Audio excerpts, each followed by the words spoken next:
আজকাল আমার লাইফে আমাকে ভেঙে পড়লে চলবে না, কারণ আমি পরিবারের বড় ছেলে। আমাকে সফলতা আমার লাইফে আমাকে আনতে হবে, যতই কঠিন পরিশ্রম হোক না কেন। আমি শুধু আমার মা বাবার মুখের হাসি ফোটাতে চাই ইনশাআল্লাহ। তাই আমি দেশের বাড়িতে গিয়ে আমি একটু নিজের গাড়িটা চালালাম।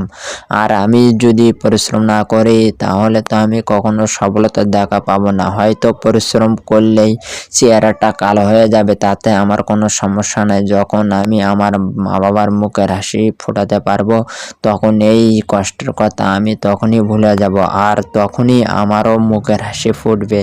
তখন আমার এই কথাগুলো সব ভুলে যাব ইনশাআল্লাহ। আর মানুষ কি বললো না বললো সেদিকে আমি কখনো কান দেবো না। আমার লাইফ আমি যেভাবে নিয়ে যাবো সেভাবেই চলবে ইনশাআল্লাহ।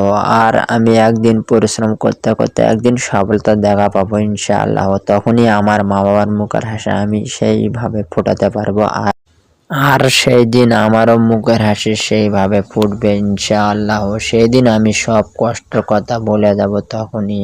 আর এই কষ্ট করতে করতেই তো আমি একদিন অনেক বড় হব ইনশাআল্লাহ। আমার স্বপ্নটাও পূরণ হয়ে যাবে একদিন, আলহামদুলিল্লাহ।